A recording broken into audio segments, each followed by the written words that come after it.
Okay, hello everyone, and welcome to Traders Talk today. Now, just a quick stuff about Traders Talk before we start today. Traders Talk purpose is to give you the truth of trading by interviewing top traders who trade for real and give you different ways to trade the markets for consistent performance. Today's speaker and interview that I'm going to be interviewing on is Gavin Holmes. Gavin Holmes regularly hosts seminars and events around the world.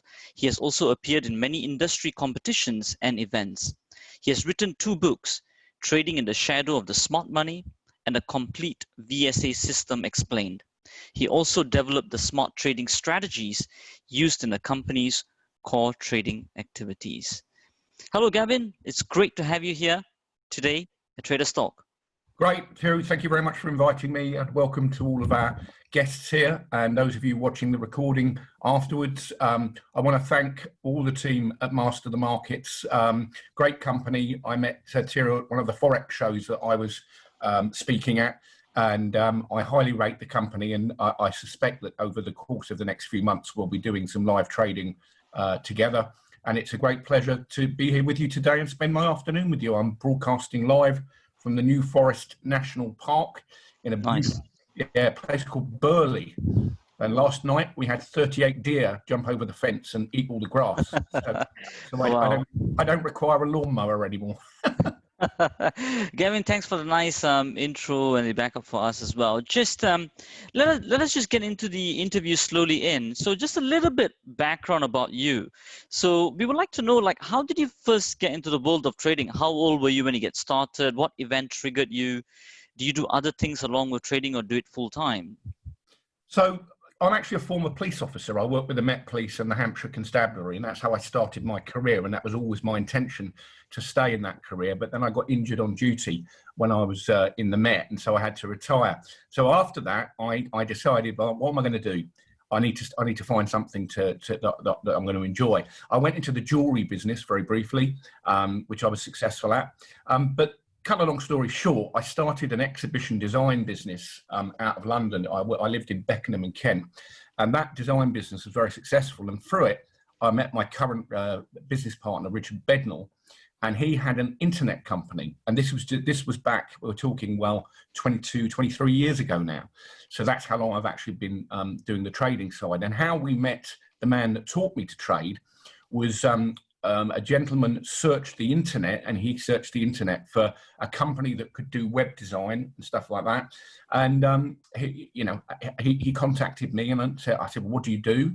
And he said, I've got a piece of software that measures, market supply and demand. And because I didn't know anything about the financial markets, I don't have a financial degree or anything like that. And the gentleman's name's Tom Williams. Unfortunately, he passed away in 2016, but he came up to my offices in Beckenham.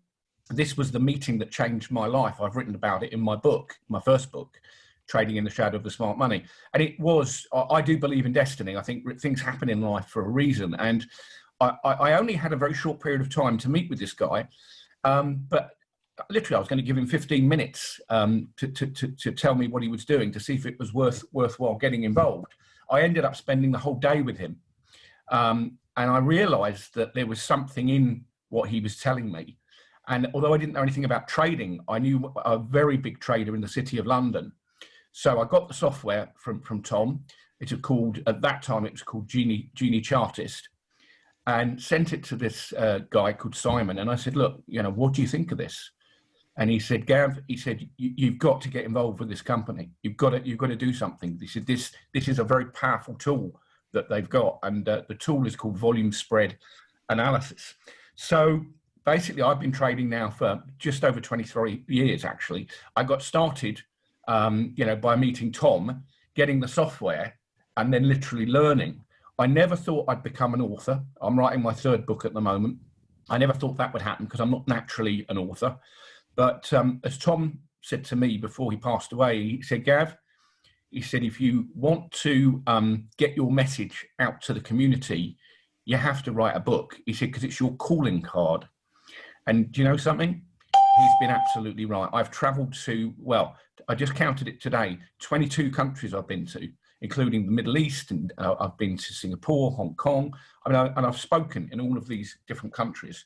And that all came about through the book, which I wrote and was published in 2011.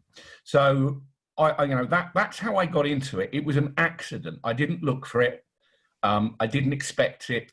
I was running a very successful exhibition design business, working for the British government, doing design and build all over the world. Again, I travelled then as well.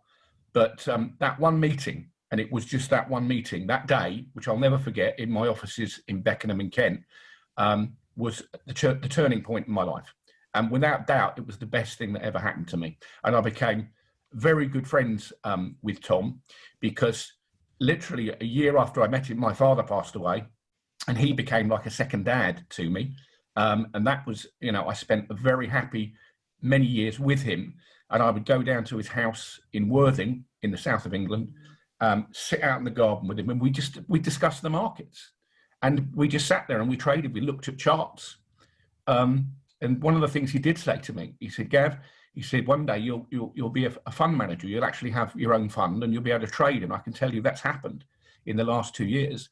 I now run the Wyckoff Williams Fund out of Gibraltar, and so everything that he said to me then sort of became real.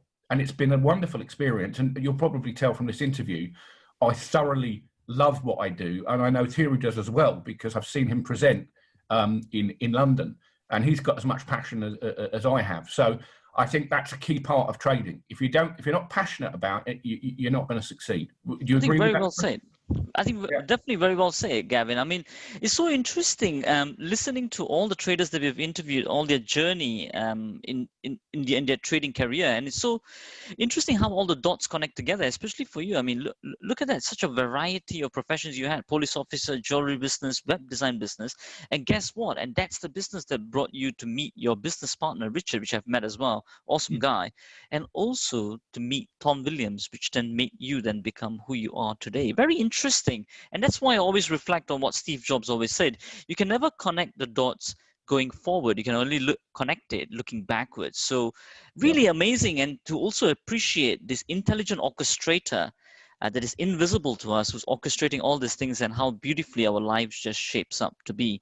Thanks for sharing that. It was really, really good to listen to that and to connect with that. Now, going a little bit into the main part of the interview now, just a little bit about your style of trading. What is your main style of trading? Are you a swing trader, scalp trader, position trader? What are you? Do you do intraday trading? Well, this is an interesting question. Now, I've given you a document that you're going to provide to everybody, I believe, at the end, which is an information document. In it, you'll see there's 4 strategies.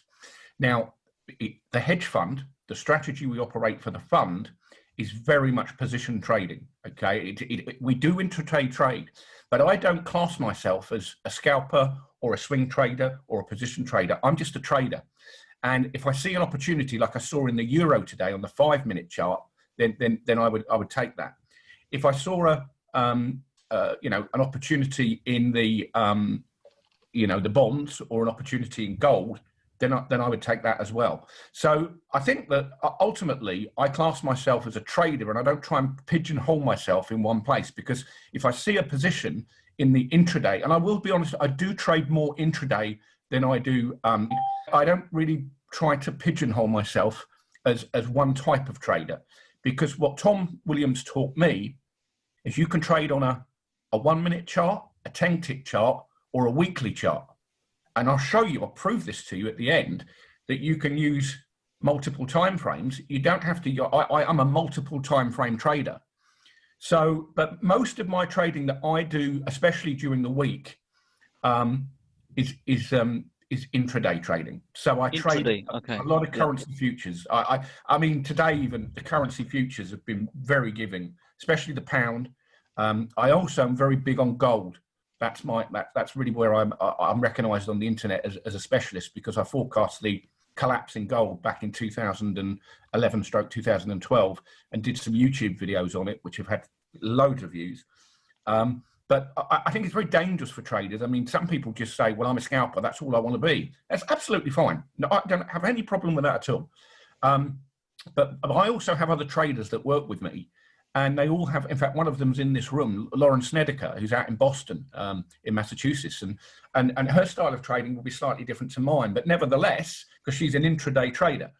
But the fund strategies that we have, I've provided the trading plans from the funds in the document that we're going to give you all. So you can just click on the PDF and you can see the different strategies and the different time frames. And I'm sharing those with you willingly. I'm not, you know, we don't hide information here at Trade Guider. We're here to, just like with Thiru, we're here to help you, because I find the more you help and give information to others, you get it back 10 times. And you do. You really I definitely agree with that, Gavin.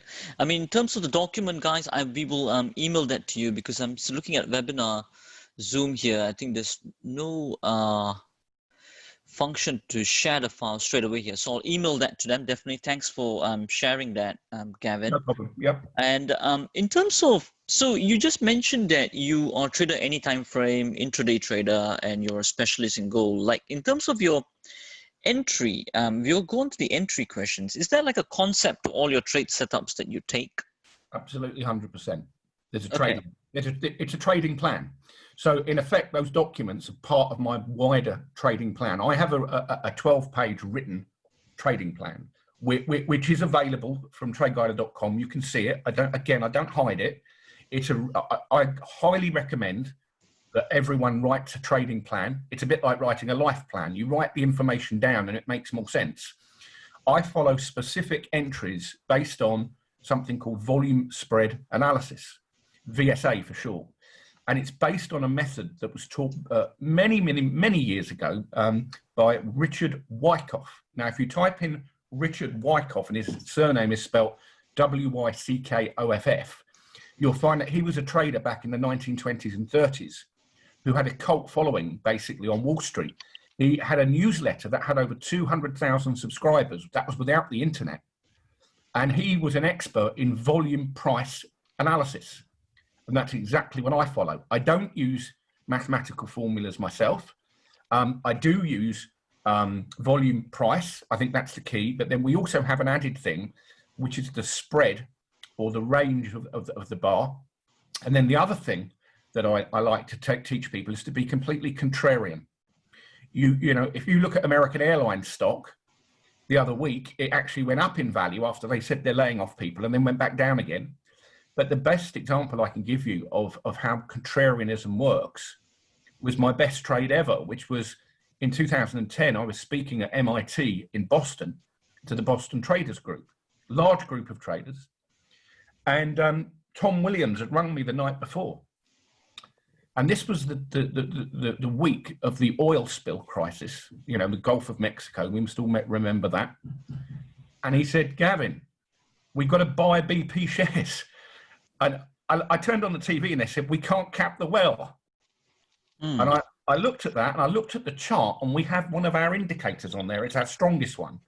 We have names for the indicators, and I call them indicators, not signals, specifically, because that's what they are. And they said, we cannot cap the well. And sure enough, there was the signal and the volume was enormous, but the market had collapsed and it had gone to almost exactly a 10-year low. And then again, they came back on the TV the next day and said the same thing. We cannot cap the well. Now, that was the day I was doing my presentation. And Tom and I brought the shares.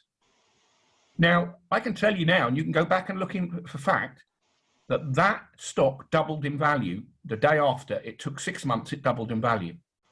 That's 100% gain. And that is exactly how the market works. No one would want to be buying certain stocks, right? Like right now, no one would be wanting to buy airline stocks.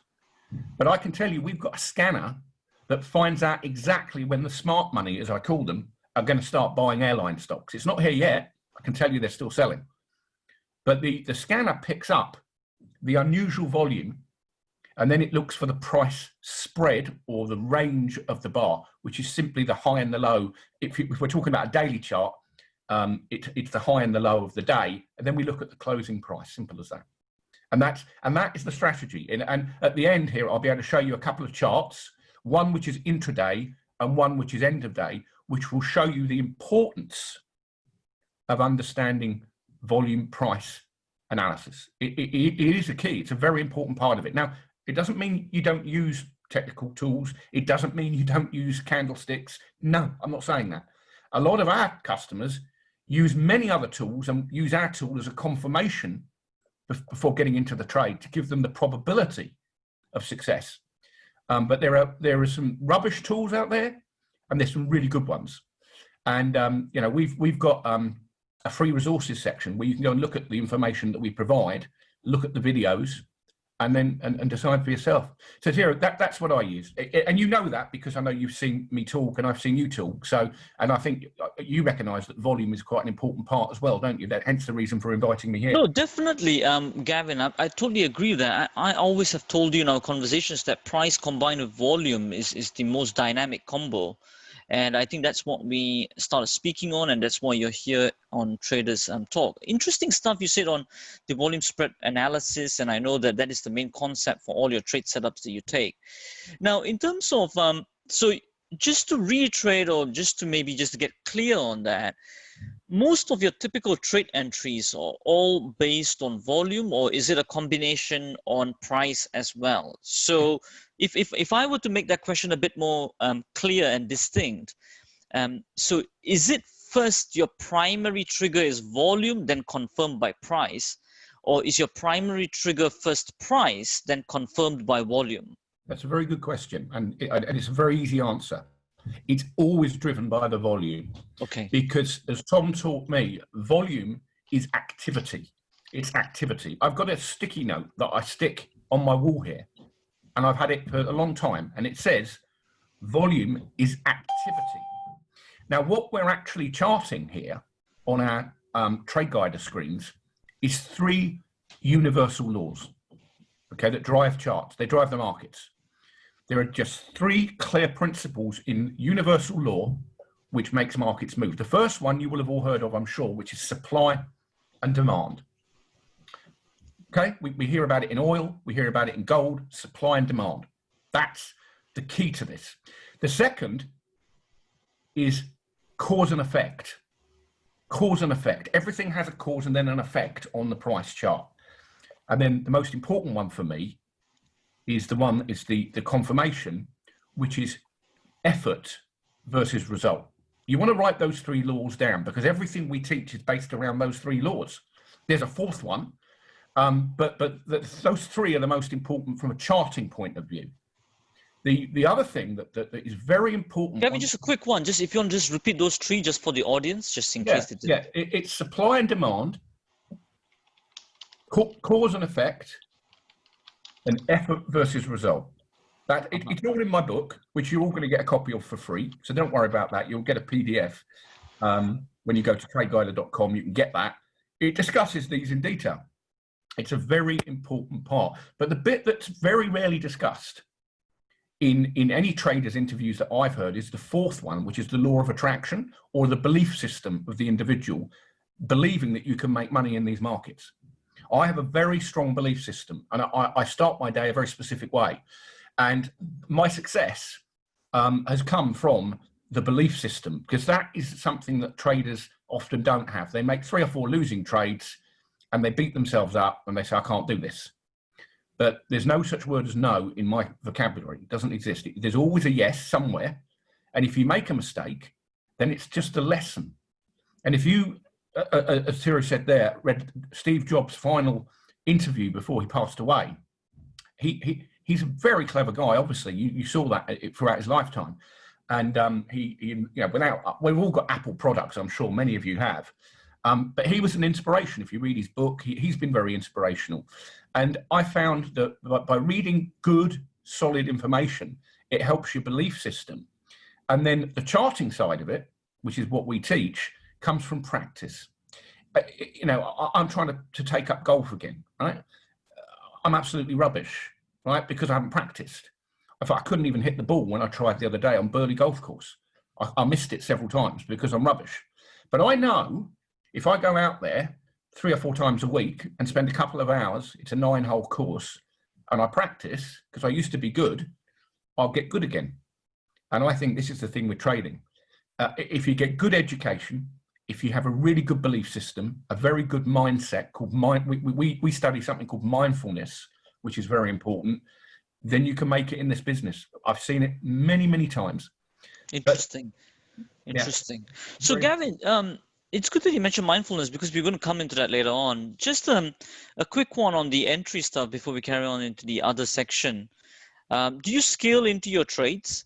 Yes, not always. Sometimes I don't, but many times I would say 90% I'll start scaling in if it's moving in my favor. Yeah. And in all the webinars that we do, and you've probably seen some of them, we trade live, we're trading real money. So we do take losing trades. We don't win everyone, but we definitely, if we see a trade that's, I call them runners, right? Running trades. That's where the market, let's say you've taken a 10 lot trade I trade futures, mainly currency futures, but I do trade Forex as well. But let's say you've got a trade that's moving in your favor, and the VSA principles that I'm looking for, like I call one of them no demand, which I'm going to show you. So you'll see the actual setup. When I see those things happening, then I can start to add to the position. Now, the other thing you want to be looking at is sometimes when you've got a really good trade on and you've traded 10, sometimes you've got to take some lots off. It's called scaling out of the position, which we also do. And with the hedge fund, that's very much how we operate. We're hedging positions. We're looking very closely at what the market's telling us. But look, if you look at gold and you look at how over the years it's fallen from its 1900 high, and then it started to pick up again. And there's a reason it's picked up. And I think it's going to come back down, by the way. I don't think it's going to stay where it is. I think there's still a lot of weakness. And when you hear me refer to strength and weakness, I'm going to show you what that looks like on a chart. Okay, so great. Great. So I think we're looking forward to that part where we're going to share the screens and you're going to show us that. Before we get on to that, just a quick one on this one. So what is your best trade to date so far? And what was your thinking behind your entry? And of course, let me just reiterate this a little bit and just explain the question a little bit further, because as David Paul, the other trader I interviewed, he nicely mentioned that best trade doesn't necessarily mean your biggest winning trade. It can be also the trade that taught you the best lesson, the biggest lesson. So in terms of that, what would you say your best trade to date so far is, and what was your thinking behind the entry? Well, I can tell you my worst trade and my best trade. I think the best trade was definitely shorting gold. Right. My worst trade was the first one I ever took. I funded a £10,000 account, didn't know much about risk management or anything, and I was looking at a signal of ours which will mark a market top. But what I didn't realise, and I had to ask Tom Williams afterwards, I actually lost £5,000, so I blew out half the account. And I didn't wait for what we call confirmation of what that signal was telling me, because the market, there's a really good book by a guy called David Weiss, who I've worked with, called Trades About to Happen. I do recommend that book. It's a very good book. And he always talked about the market behavior. He talked about it like it's a human being. It's a behavior, right? Well, it would be, because human beings are trading it. It's our algorithms. But he talked about the change in behavior. And he said, right, if the market's going up and you see a surge in volume coming in, which I saw it today in the euro and at the bottom in the euro, perfect chart for you. He called, Wyckoff used to call that volume hypodermic, like a needle, right? It's a hypodermic volume. Tom would call it ultra high volume. So I took this trade to the downside based on, okay, I've seen this big volume, the market shot up, and then the market kept going. And I was like, what happened? But then another red signal appeared, or indicator appeared. And then the market, it was the S&P 500 I was trading, and the market dropped 50 points. So I learned a really hard way by losing real money. And I felt really angry. And that's a really bad emotion. You don't want to get angry with the market. It's not going to work. You've got to look at it as a lesson. For me, fortunately, I could afford to lose that money because I had enough money from my other businesses, but some people can't. And I always say this, you don't trade money that you cannot afford to lose. It's a very important part. You know, when you read a disclaimer, any disclaimer says, you know, don't trade money you can't afford to lose. And I think that's a very important thing to teach people. You know, if you've only got £1,000 and you know, you need that money, don't trade that.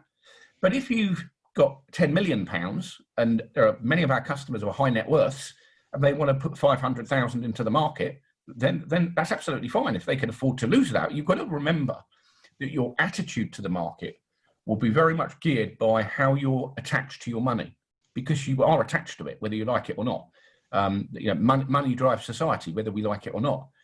So, but my best trade was by far, I think, shorting gold at the top. It was a swing trade. It was a short position, and then also the BP trade.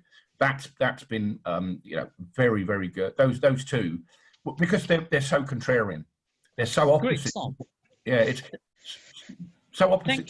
Thank you so much, Gavin, for actually sharing that, because I guess even in the worst trade, like you mentioned before, I mean, that's the biggest lesson that you learn. I mean, it's for life as well, because it's inside your whole psyche, your whole being that you've learned.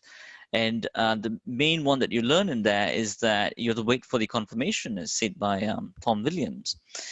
Now, in terms of going on to the next section on stop loss, do you use stops? And if yes, where do you place your stops usually? Okay, I always use stops. Okay, and I highly recommend that everyone uses a stop, even if you're sitting in front of a computer. Now, the danger with stops is the market can see them. That's something you've got to do. Tom Williams taught me a few things about stops. One of the things we look for with a stop is we look at the previous area of ultra high volume movement, but then I look at the account size and measure what stop I can have. So basically, I'm looking at, if I'm trading a £5 million account and I want to give the market breathing room, and I want to place a 50-lot order in the futures market, say in gold, I look first at the chart to guide me as to where the stop should be. The chart tells me, but then I calculate based on my trading plan, which you'll see in the documents. I calculate risk versus reward, and I look at, I cannot risk more than 2% of my capital in any one position at all, and I don't break that rule. So I can use a calculator and calculate that. And very often, I don't go to 2%. I often go to 1% of the capital. I reduce the risk. The second thing is I'll never, if I take multiple trades, and I'll usually only take, if I'm taking intraday trades, because I want to be able to monitor them, I'll take no more than 3 trades at a time, because I've got enough screens here. I can monitor 3 trades. And we've got a system that alerts me through email if something unusual happens. So even if I have to go and make a cup of tea or get a glass of orange, the system can tell me some unusual volumes just come in, which we've just seen actually in the euro earlier. So I calculate the stops based on the size of the account and how much I am prepared to risk. And although I say the maximum in the documents, the trading plans that will provide you is 2%, I often go lower than that. I often just risk 1%. Now, the key to stops, Tom taught me, is you never put them on a round number. You always put them on an odd number. So don't put them on 10, don't put them on 12, don't put, you look at 13, 17, 19, okay? And you look at, what I look at is previous reaction points, and then measure my risk reward against those reaction points. Because the market will very often have we have something called a gotcha bar, which is where the market's been going up and up and up and up, and all the retail traders start to buy. Tom Williams used to call the traders that were losers the herd, which is a very horrible word actually, but it's true that what the market has to have, as Tom taught me, that has to have losers. Not everyone's going to win. So very often, if the market's rallying on very high volume, people that don't understand volume say, oh, my stochastic says buy, my moving average says buy, everything says buy. Then we have a big red indicator saying buying climax, which means that's the top of the buy. It's the top of the market. It happened in the euro this morning. And then we see the indicator and bang, the market collapses. Go and look at your euro charts. You can see it clearly. And then they buy it back. I think, Gavin, you know what? The best part is that I think we can make this all come into live when we look at the live section, actually, right? Because sure. I think today, live in the markets, I mean, that definitely happened. And it'd be really amazing for all of us here and all the attendees here as well to see how that theory that you're telling over here actually comes into fruition using the Wyckoff method and the volume spread analysis. So just a few more questions before we go into the screens. Just a very quick one on how do you usually trail your stops? Like, is it like a time stop, money stop, technical stop? What is it? It's a money stop. So basically, here's how it works. So let's give you an example of an actual trade that I took in the euro. Okay. So what I look at is my first priority with any trade is if the market starts to move in my favour, I move the stop to break even. That's the most important part of my setup. Is the stop. I protect my capital at all costs. Okay. If I get stopped out, if it reverses and takes me out and I've lost some commission, I'm fine with that. But then what I do, let's give you an example. If in the euro it moves 40 ticks in my favour, as soon as it's done that, I move the initial stop down 10 ticks.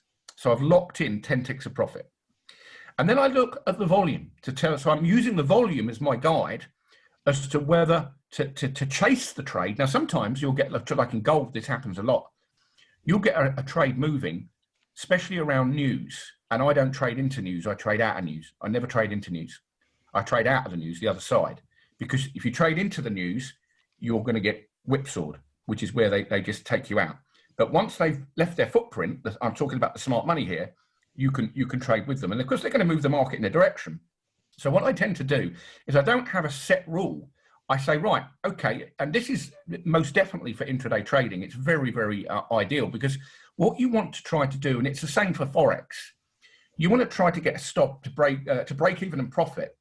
And then you want to, and if these instruments really run, and I don't see what we call stopping volume, which I did see today in the euro, so I closed the position. But if I don't see that and the market continues to go lower, and this has happened in gold many times, or in the NASDAQ, we've seen some rallies where this has done the opposite, because VSA works for longs as well. Then I do a money stop, but I'm using my judgment and my skill as a trader. I'm not using a mathematical formula and applying it to just, because again, every trade or every market has its own personality. I know that sounds odd, but it does. The 6A will move different to the 6B, the 6B and the 6E. They'll often move. If gold's going up, you'll often see that the US dollar doing something different. There is obviously inverse trades, but with stops, it's very much down to my skill as a trader, and we teach that as well. And I know you teach about stops as well, but I always do use a stop. Yes, to answer the question. Great, Gavin. I think just one quick one before we move on into the next section. I'm just aware of time, and I really want to get into the screen so that we can really show them how it really all comes together.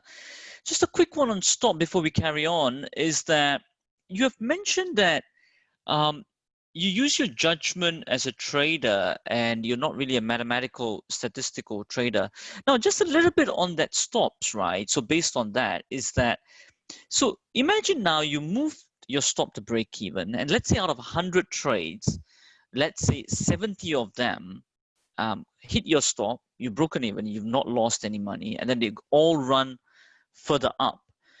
At that point, after analyzing your results, would you then go back to the drawing board and alter the stop, or what would you do? No, I've stayed with what Tom taught me since the beginning, which is every trade is slightly different. He taught me a very good lesson.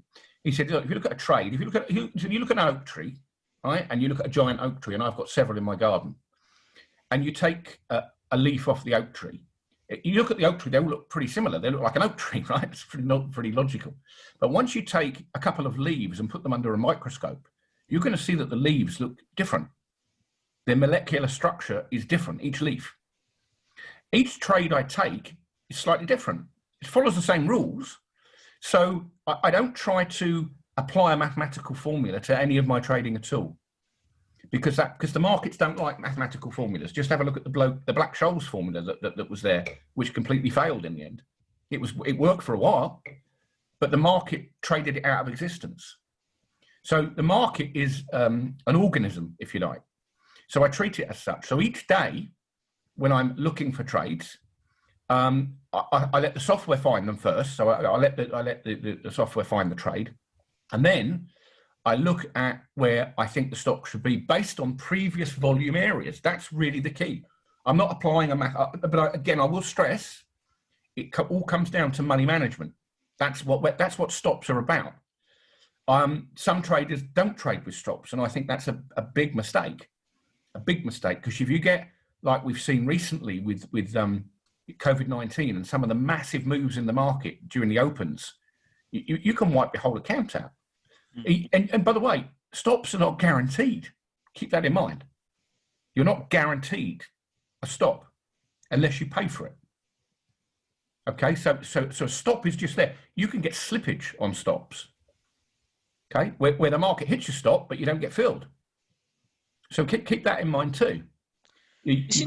Yeah, you're absolutely right, Gavin. It's interesting that every trader has got their own personalities. I mean, over here we've interviewed guys and we've read so many as well, even in new market visits as well. I mean, some people are purely statistic-based, mathematical-based. As long as it works, the numbers work, and you have to follow with your personality. And it's really good to see that you're using volume to guide you, and that's type of your style of trading, and it's proved as well over the years. So that's good that you are going in that guidance, and I've seen so many videos of you, and that you're trading live and you're using that volume. So it's really interesting, and it's really good to see that and that style of trading. And that is what is one of the main reasons here that we want to do this Traders Talk interviews, is that just to introduce to all our traders and other traders as well out there the different styles of trading. It doesn't really need to stick to one. Just let them get open to all kinds of styles of trading, and then it's up to them how they want to mix and match it according to their personality. Going to the last part of this interview before we go on the screens on targets, do you have like a predefined target for all your trades, or you exit live based on volume, or you exit based on different parameters? I only exit based on volume, and I'm going to show you that right. Nice one. Very good. The reason I don't predefine a target, basically, if you've got ultra high volume on an up move, that's weakness. The market starts to fall, which I'll show you live. And then as it does fall, if I stay short until I see the big volume coming in towards a lower price level, then I'll move my stop again to make sure I take profit, because I always know one thing: I can always get back in. And I have a very good brokerage firm that I use that they're called Infinity Futures. And because I'm best mates with the president, I get very, very, very good commissions. So it doesn't cost me very much at all.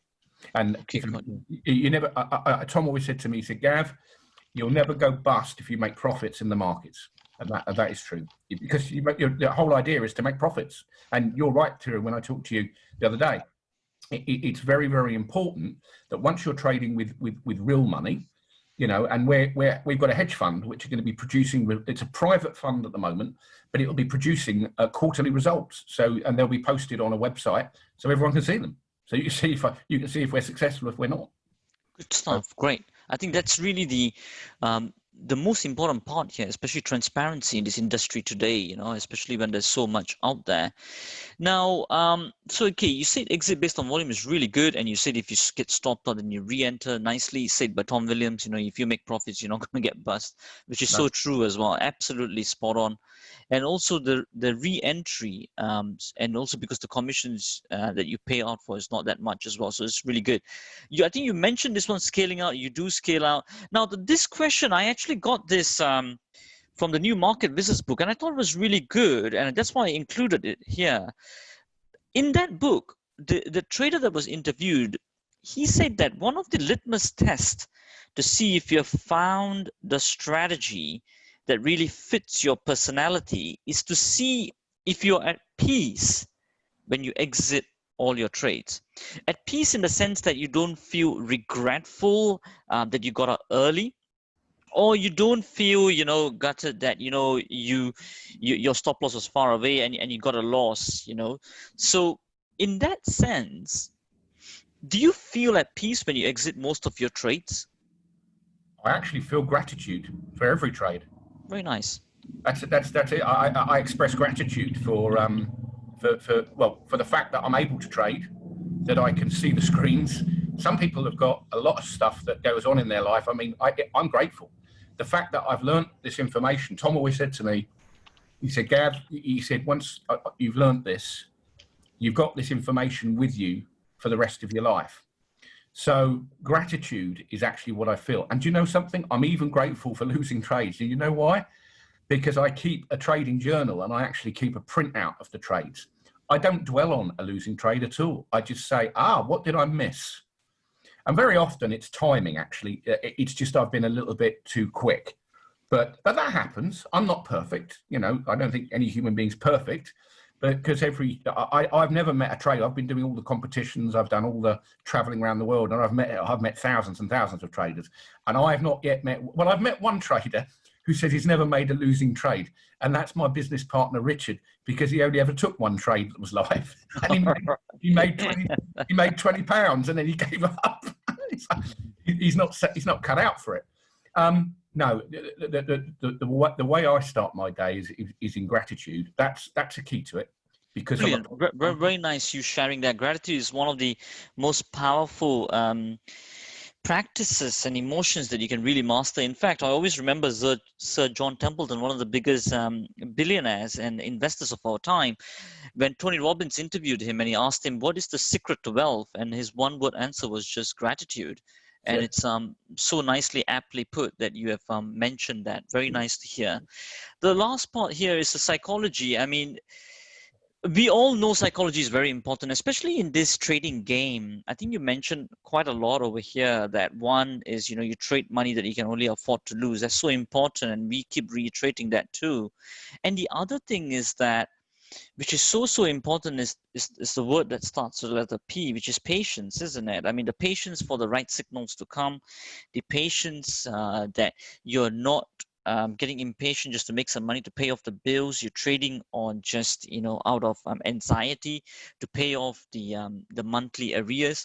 We can't do all of that. So since psychology and patience is so critical, do you have like a specific pre-trading routine that you do before you start your trading? Every day. And I even do it the weekends when I'm not trading. It's a very simple thing. When you wake up in the morning, there's a very good 5-minute interview on YouTube. If you type in Dr. Wayne Dyer. Mm-hmm. Yeah, I love Wayne Dyer. Very good. Yeah, Dr. Wayne Dyer. He does there's a 5-minute interview. He says 5 minutes before you go to sleep and you go into your slumber, which is very important. I actually start my routine, believe it or not, the night before. You need, and there's a really good book that helped me a lot with this called 3 Magic Words. 3 Magic Words. Okay, it's an incredible book by Yule Anderson. Now, it doesn't matter if you're spiritual, whether you're not spiritual, whether you're religious, whether you're not religious. The book talks about your psyche, how you think, and actually, your subconscious mind is more powerful than your conscious mind. And actually, when you are asleep, your subconscious mind is working very powerfully for your next day when you go back into the conscious mind. So the first thing you've got to do when you go to bed is be grateful for the day you've had. Say the 3 magic words and read. They do little meditations there. I don't call it meditating. I just sit and I read some of the things, but I go to sleep in a very positive frame of mind, just like I did last night. I thought, I'm going to do this interview. It's going to be great. We're going to be fine. You go to bed with that attitude. And then when you wake up and you come out of that slumber, you start the day with the same thing. I put my 2 feet on the ground and I say, I'm great. Thank you very much. I'm going to have a great day. I'm going to have a great day. I'm going to have a great day. And I say that 3 times. I'm going to have a great day. And do you know something? I've moved to this wonderful house in the New Forest. I moved on the day they locked down this country. And the removers, I was the last person to move out. Hey, you told me that. It's incredible. And this house is 5 times bigger than the one I had. It's got a massive garden. So I've gone up and it just happened. I'm still stunned. But the fact that we got out of on the last day, it was luck. And I do believe in luck. I think you make your own luck, though. I don't think luck comes naturally necessarily. I think you make it with your thoughts. Same with the market. You might have a bad day in trading. I haven't had always good days. I've had some days where I've had 3 losing trades in a row. And if I do, I stop trading. Simple as that. I'm not in the right frame of mind. And I've had that. I've had those days where for some reason I've got, you heard the saying, I got out of the wrong side of bed. Well, that's what they mean. So I try not to do that anymore. and I tend to find good things happening consistently. And if you see, Wayne Dyer talks about this, and in fact, Einstein talked about this. He said, you can see the universe as threatening, or you can see it as pure beauty. It's your choice because you've got eyes. And the more you see the beauty around you, and I know we've got these deer that come in the garden, the more you see the goodness and the good things, you sort of don't see the bad things. You'd be forgiven for not turning on the news anymore because Very well said. I think very well said, Gavin. I think it's definitely nice to hear your routine on before you get to sleep. You know, you're grateful for what you had today and go with a positive attitude. Really, really nice. And say, I'm going to have a great day. Really nice to hear that. And also the thing that you shared about Wayne Dyer's 5-minute interview on the YouTube as well. Okay, the final part. Let's get onto the screens then, where you can show us everything that you spoke about on volume spread analysis, how you enter, how you looking at your stop losses. It'd be great to see some examples today live in the markets as well on the euro dollar. So let me stop my share, and I think you will be able to share your screen. And as Gavin is doing that, guys, I mean, participants, I mean, if you have any questions at all, please feel free to ask them at any point right now. Can you see the screen there? Not yet, Gavin. Yes, now we can see that you started screen sharing. Okay, good. I think all of us can see. If you can see Gavin's screen and see it okay, if you all can just type in yes into the chat box, that'd be really, really useful. Yeah, carry on, Gavin. Okay, so this is the chart. It's on volumespreadanalysis.com, which is one of our websites. We've got several, volumespreadanalysis.com. What we can see here is British Petroleum, and this is a monthly chart, okay? It's on the front page, and there's an interview there at volumespreadanalysis.com with the late Tom Williams. So you can go and look at that after we finish here. It's only 5 minutes, but he explains how he was a syndicate trader. Just to honor him, let's put his picture up there. There's Tom, okay? And it says here, what is volume spread analysis? Well, most traders are aware of the two widely known approaches used to analyze a market, fundamentals and technicals. Many different methods can be used in each approach, but generally speaking, fundamental analysis is concerned with the question of why something in the market will happen. And technical analysis attempts to answer the question of when something will happen. Volume spread analysis, however, is a third approach to analyzing a market. It combines the best of both the fundamental and technical analysis into a singular approach that answers both questions of why and when simultaneously. And here in BP, we can see it's a 10-year low where we had 2 green indicators before the big rally there in BP. It came back down almost to the tick,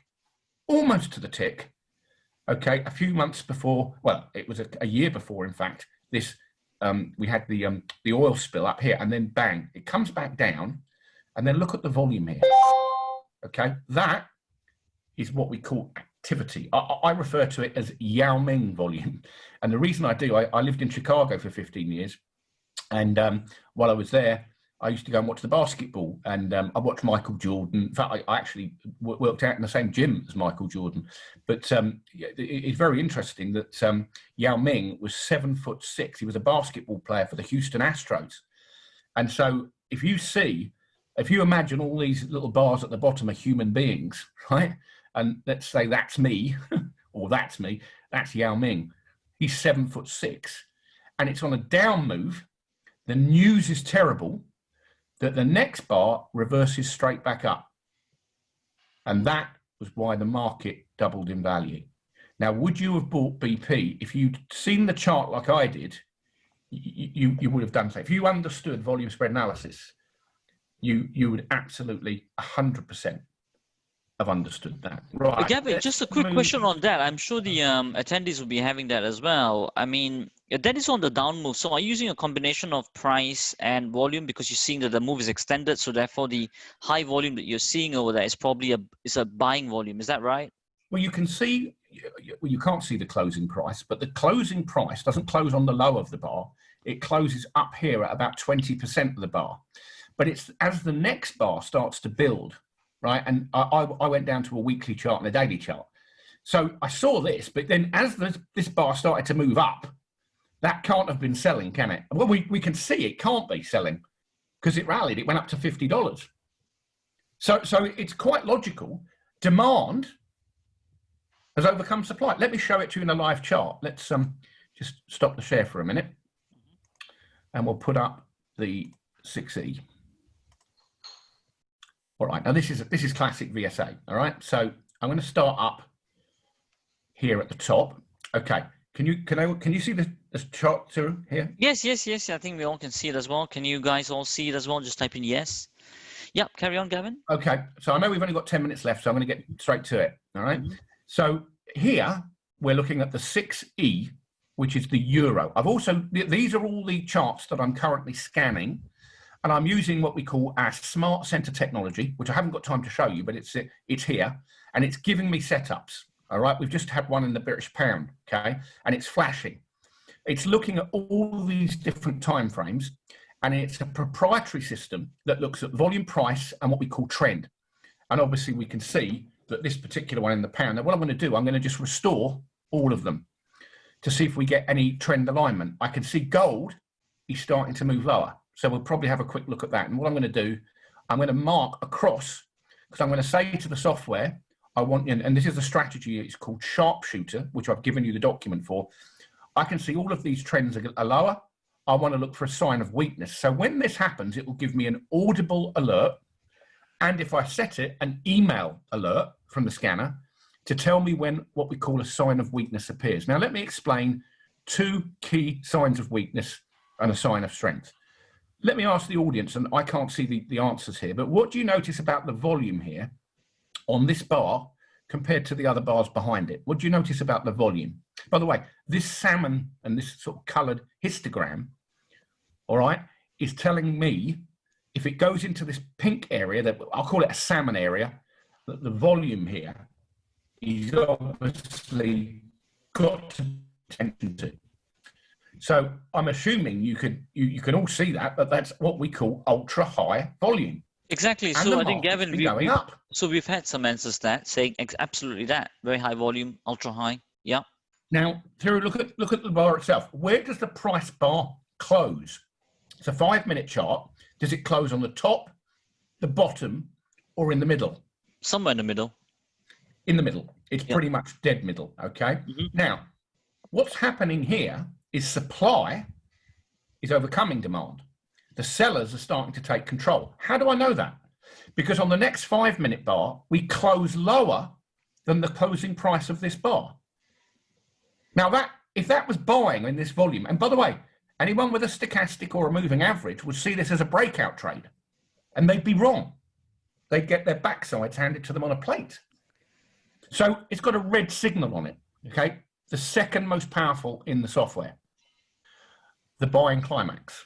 Sign of weakness. It's not SOW, it's not a pig, it's a sign of weakness, okay? Just so we're clear. And it's got a number. There's over 300 indicators in this, and it says indicator information box. And Gavin, just a quick one, just stop you there. You know the red signal you're talking about is the red arrow at the top. Is that what you're referring to? That's it. And it's and that in synchronicity with the volume that is spiking as well. That's exactly what it's looking for. Spot on. Notice that you don't have red arrows everywhere. It's picked the top of the market. This is a very strong indicator. It says a high to ultra high volume up bar. What do we mean by an up bar? We mean a price bar that's closed higher than the closing price of the previous bar. Okay, that's what we mean by an up bar.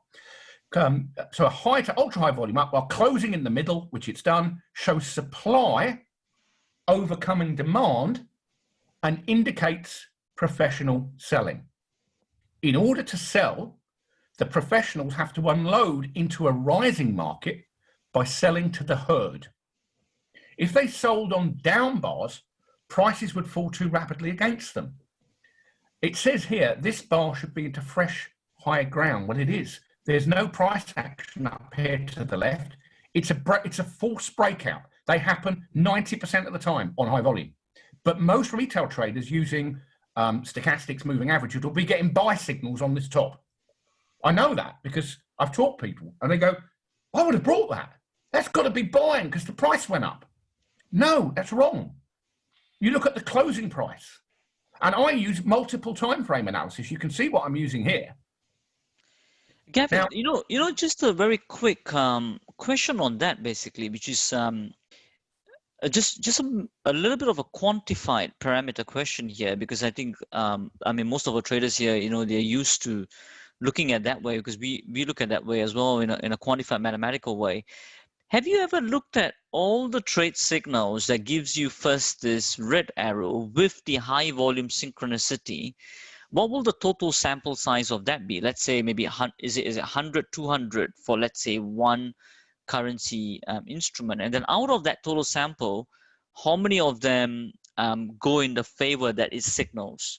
Well, would you know that stats? Well, I have it, but Grigory, who will hopefully do a webinar with you next week or the week after, has done back testing, and we've done live trading, and we've got actual statistics to it. They're very high.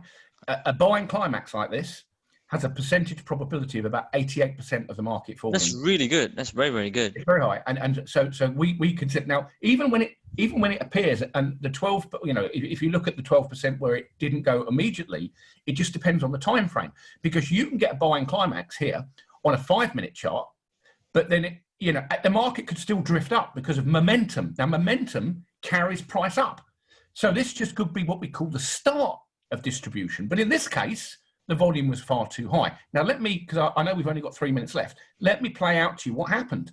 The market changes behavior. We have what we call our volume thermometer, which measures bearish volume. We turn bearish, we turn bearish. This is what we call our plugin, by the way.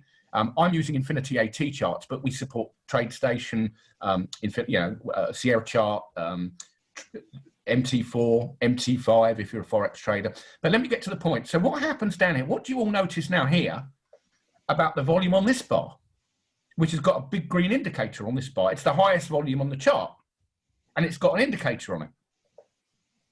Now, I'm hoping you're all going to say, my goodness, if Yao Ming was back there, now you've got Yao Ming standing on Yao Ming's shoulders. That's going to cause the market to react, right? So if to talk about what we talked about earlier, if I'm short, which I was, this, by the way, would have been a perfect short based on the system that we teach you. This is what we call the confirmation bar. So if you don't want to get in up here, that would have been a great place to trade at short. But then once you see this, you go, hold on a second. This is stopping volume. It has to be. It closes near the middle of the bar, or the bottom lower 25%. The next bar closes higher. Now play it forward. What does the market do? It reacts. It goes up. And look at the system changes to green because it's seen the buying. So Gavin, a simple entry and exit strategy that you would say is, would you say that when the red arrow comes, ultra high volume bar, you enter, and then when the opposite then comes, again, with a green arrow with a high volume, then you exit? Was that something simple that you would do? That's pretty much, I mean, if you read the documents that I've provided in that email, you'll see there's another way to do it as well. Because of the scanning system here, what we look for is trend alignment, okay, which we've had in quite a few of the instruments. I mean, if we look at the silver market, right, it's been going up on the weekly. We can see it went up on the daily. It's been going up on the 4-hour. It's still gone a little bit weak here, but now it's starting to rally again. So let's go finish off on gold very quickly, because we saw on gold, okay, that we've got a very serious sign of weakness that appeared on the 4-hour chart. And these two signals together, okay, especially on that type of volume, which is what I call Yao Ming, it's massive. That's the one I pay attention to. It's got a red indicator on it. It says supply coming into the market. It means that sellers are coming in. Probably the big banks, could be JP Morgan, Goldman Sachs, we don't know. But what we do know is the market holds for a while, but the market maker holds it up. But then as it tries to rally here, we have weakness. It rallies one more time, and now it's collapsing. And if we go down to the small time frames. Gavin, just a quick question on that one, because I see a lot of red arrows over there on the previous chart. And there were quite a few spikes of volumes too. Can you see what I'm telling you? Yeah. And the market hadn't changed behavior there. It's still being marked up because of the bar down here. So you don't go short on this bar. I'm not short at all. I'm waiting. Mm-hmm. What I'm going to do, and this is exactly how I trade it. Let's be very specific, because this is the trade I'm going to take probably this week. I mark the bottom of the bar. Right, got you. So when that level gets taken out, then with the volume confirmation, then you come in. Correct, because at the moment, why would I not short that? For the same reason I wouldn't short here. The red indicators are just saying there's an attempt to sell at these levels. But if the market momentum due to the buying down here is still going to take it up, you don't want to be short here. We're not trying to pick the tops on this particular strategy. And the strategy here is called sharpshooter. And I've given you the document. What we're going to wait for is for, in the system, everything to start to turn red. So if we're looking at, and all of these, we can see they're scanning all of these different instruments. Where we get what we call congestion in the market, then, and here in gold, okay, let me just put that up. And you can see it's starting to turn over. What I'd like to see is now this 4-hour bar to turn red, the 2-minute, the one there, all of these to align. And then I wait for what we call the markup. And if it break, that level is important to me, 1780. So you can take that out, take that away from the seminar. That's a key level. If it breaks this, and what will happen, it will be a widespread. So you'll get a big volume spike down through here. Then it will come up and hit the bottom of this bar, but the volume will be low.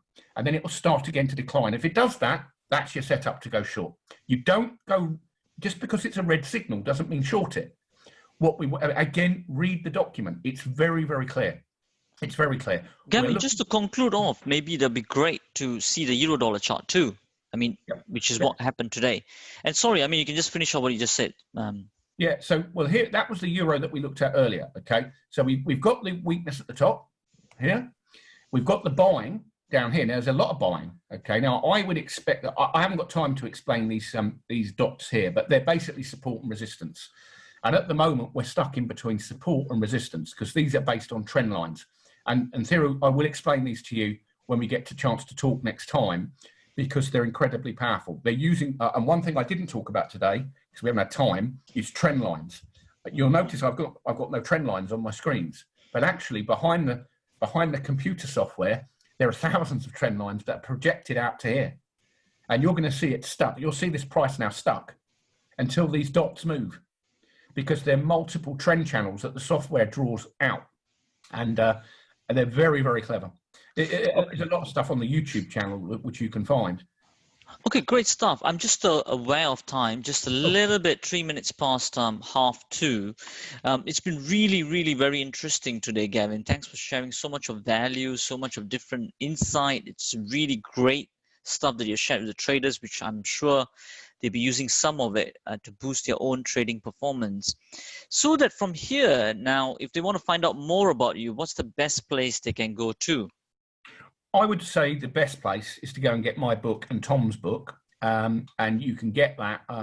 Again, you should be able to see my screen here. But if I go to... I can actually share it on mine if you want. Oh, yeah, it's tradeguider.com. If I'll stop sharing, I'll give you the screen. There we go. So let me just share that. And you see, this is the one, right? Yeah, it's tradeguider.com. If you just type in, forget the two, just www.tradeguider.com. Don't worry about the two. You don't need that. Okay. It'll take you straight there. And also, we have sent a document out, which I've given to Thiru, who can send that out to you from Master the Market. So look out. Actually, this is the one, isn't it? This is the one that you just sent me as well. That's it. And the other thing you can do is obviously if you read down there, there's some YouTube videos at the bottom, as well as the links to these trading plans. They're there. There they are. Yeah, you can see those. Yeah, and if you've got any questions, my wife is Laura at tradeguider.com. There's also Lauren, Lauren, at tradeguider.com. So I'll have to add that. But yeah, either of those, we can answer questions. We can also, you can book a demo, top right-hand side. So if you've got a specific market you want to look at, Lauren can take you into the market half an hour and show you the signals coming up live. So you can do it live. And also you mentioned something about the book as well, right? So if they want to go and get the book, is it here? They just sign up now and they get the book? And the book's got a really great name to it. Tom Williams wrote a book and it's called Master the Markets. Yes, exactly, just like us. That's right. That ties in beautifully. And it's all about supply and demand. It's all about what I've just shown you. And my book, Trading in the Shadow of the Smart Money, is also as a PDF available there as well. So, and they're free. There's no charge for the PDF. And I'm happy for you to share the PDF as well. I mean, if you've got trading friends and or you're in chat rooms and you want to put the PDF, I don't have a problem with it. I've made my money off the book. I've done extremely well. In fact, it bought my new house, so I'm very pleased with that. We sell it off Amazon. We do very well, but we also give it away free, and hopefully, then you'll learn what we know, because it's in those 2 books. I mean, I know some people don't like reading books, but the YouTube channel as well is also very good. And I'm very hopeful that in the next week or 2, we'll do a session of live chart analysis with Thiru and the team there at Master the Markets. And you're all invited. And if you send me this recording as well, Thiru, I'll put it on our YouTube channel. We've got about 10,000 followers at the moment. We're adding to that every day. So it would be so great stuff, Gavin. I mean, thank you so much for coming today and sharing with us your insightful knowledge. What's going to happen from here, guys, is that we're going to email you the recording plus the document that Gavin has kindly shared, and also information on how and where you can go to register to get to know more about Trade Guider and the volume spread analysis that Gavin spoke about. And also, we'll keep you all informed on our next events together as well. Gavin and I think we're talking about doing some live trading too. So I think that would be very, very powerful, useful insight for all of you over here. So keep out your eyes for that too. Just last 1-2 minutes, if there's any questions at all before we wrap up, that'd be great. Then we can answer that. If there isn't, so I'll just keep an eye out for that. As they're doing that, Gavin, I think just a quick one from you. Is there any last words that you want to tell them, a take-home message that they can use for their trading careers ahead? Yeah, I think we've discussed it. Be patient, have belief, know that every individual person has a lot of power if they choose to use it correctly. The markets can be very difficult sometimes, but sometimes they can give you a very nice living, and we've seen this. And I would just like to say to all of you, God bless you, take care, and obviously be safe in this current strange world that we currently live in. So my biggest threat at the moment is 38 deer that parade around my garden. So, but luckily we don't have a lot of incidences here of COVID-19. But for those people living in cities that are being locked down again, my thoughts are with you. And so everyone from Trade Guider, we want you to keep safe, keep well, and most importantly, have gratitude. Be grateful. Gratitude and the power of thought of gratitude will actually empower you to be successful, not just in trading, but in your life in general. And you'll feel much healthier mentally and happier as well. And again, I want to thank Master of the Markets and the whole team there and Thiru for inviting me. And I hope you've enjoyed today's presentation. Thank you very much. Thank you so much, Gavin. And thanks to everyone who have come here today as well. It's been such a pleasure, so much insightful information. And as we always say, till the next time, stay disciplined, follow your trading plan, and keep trading like a master. Thank you, Gavin. Thank you, everyone. Bye.